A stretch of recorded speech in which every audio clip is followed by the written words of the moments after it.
As sewists, we all love a bold and exciting print, but nothing screams homemade more than an upside down flower or a stripe mismatched at the side seam. Oh, we've all been there. In today's video, I'm going to be sharing 3 golden rules so that your printed home sewn garments not only look high-end and professional, but intentional and expensive. So let's jump into it. The first golden rule is the consistent cut. So first, check your direction. I know this sounds basic, but it's the #1 ruin of good fabric, because if your print is directional, meaning the flamingos clearly are standing on their feet, not their heads, you cannot flip your pattern pieces to save fabric. Your pattern pieces must run in the correct direction, because if I flip my fabric up, what could end up happening is we have one trouser leg or one sleeve or one left bodice going this way and the other trouser leg or the other sleeve or the right bodice going that way. So understanding the direction of your print is so important. Now, on your lay plan, a pro tip for this is to ensure that every single pattern piece implies the nap is running in the same way. If I bring this pattern piece in, what you want to ensure is #1, that your grain line ideally runs through the longest length of your pattern piece.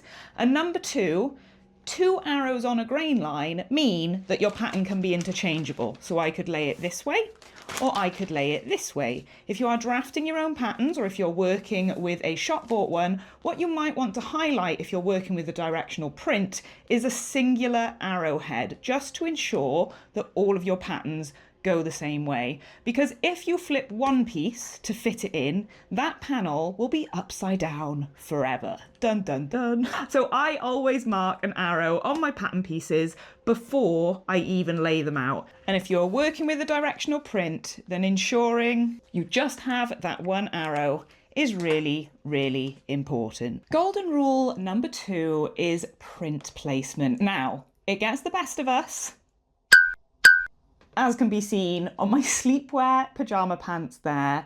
It looks like a little gherkin is positioned not quite where it should be, but it's fine and it's fixable. However, this small oversight is very easy to do. So before you cut out your beautiful fabric, it's really important that you consider the placement of your print. You might not want a giant sunflower bullseye focused across your apex. As a general rule of thumb, print placement, if you're working with a motif opposed to a repeat pattern, you want to avoid placing that directly on the abdominal or tummy area. Equally, as my little sample there is doing, highlighting the crotch area isn't always a good look either. And this really is the difference between ready to wear and couture. So give it some thought and take your time. Before cutting out, hover your pattern piece over the fabric. It really helps if you have your bust, waist and hip line horizontal balance markers mapped onto the pattern, because you're going to be able to see where that falls on your figure. Now look where the boldest motifs land. If you're sewing a button down a shirt, check the center front. Will the print look balanced when buttoned? And finally, the holy grail is pattern matching at the seams. Now take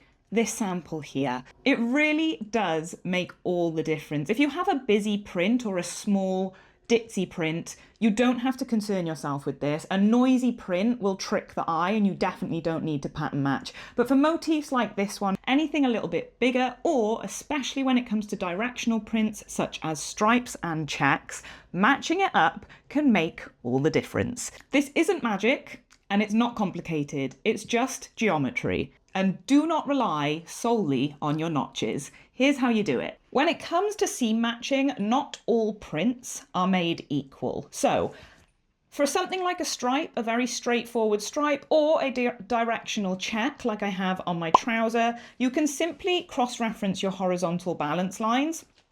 And I always encourage my members inside the DPL Atelier to transfer such lines onto your pattern pieces before you cut anything out. So that would be your bust, your waist, your hip, your crotch, your thigh, your knee on a trouser pattern as we've got here.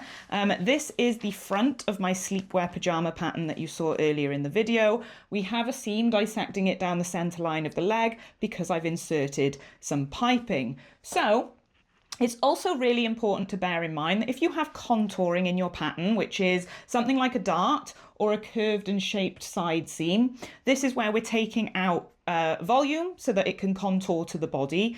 You will not be able to match a pattern perfectly along every single point of your garment. And so it's up to you where you deem it most important to match that pattern. Whether you wanted to match it down this center line here, whether you wanted to ensure that it was seamless along the crotch line, it is your discretion as a designer. When we're matching stripes, we try to treat pattern matching as a horizontal continuation. So that is the easiest place to start. You may see on a bodice that the stripe continues onto the sleeve head in a seamless fashion. So the easiest thing to do, and this doesn't need to overwhelm you, is to simply draw through your pattern onto your pattern piece.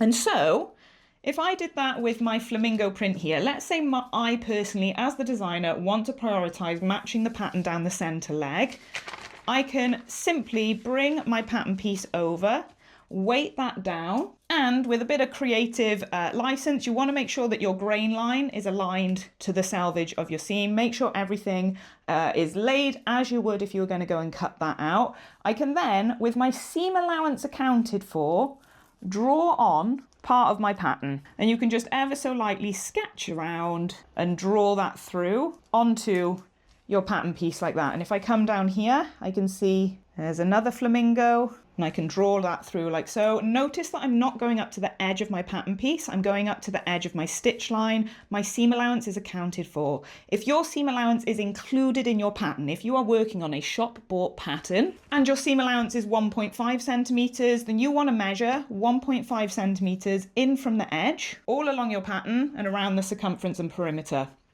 If your seam allowance included is 1 centimetre, then you would shift that in and you would just measure 1 centimetre. So you really want to establish where your seam allowance is first, where your stitch line is first. Because if we start pattern matching up to the edge, we're not accounting, in this case it's a 1 centimetre seam allowance, we wouldn't account for the 2 centimetres of fabric that we're going to end up taking out when we come to construct this piece. So once you've traced that off, you can then come in with your other pattern piece and you want to just line that up.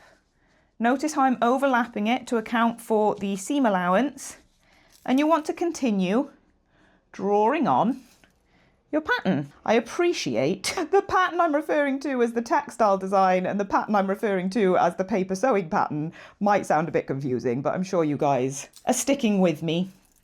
And so you just want to draw that on, and then when you can come to eventually lay this out and cut your final pieces, you'll be able to do so aligning your print design and the pattern of the print up to the correct area on your pattern piece here. It will, there is no two ways about it, take up more fabric. You will have more textile waste.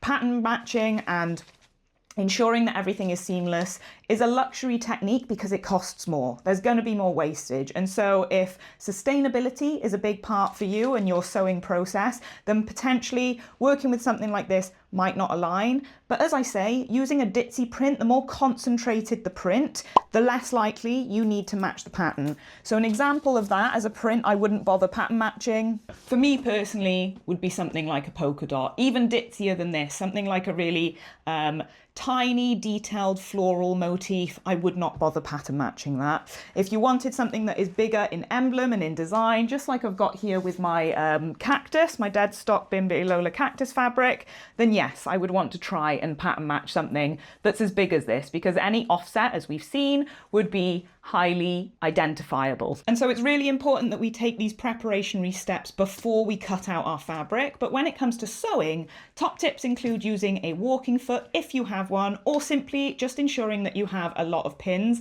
and basting your seams first before doing your final line of stitches, just to ensure that everything is aligned as you intend it to be. Now, why use a walking foot? The reason being, feed dogs pull the bottom layer faster than the top when using a sewing machine, which would misalign your perfect match. I cannot stress enough, a bonus tip in this entire process and any sewing and creative process is to sample, sample, sample. Experiment, toile, do it on a smaller piece of fabric first before we then go ahead and apply it to our final garment. Prints are a fun way of injecting a little bit more life into your wardrobe, so don't be scared of them. Just respect the pattern. And if you want to master more of these tips and tricks, why not come over and join us inside the DPL Atelier?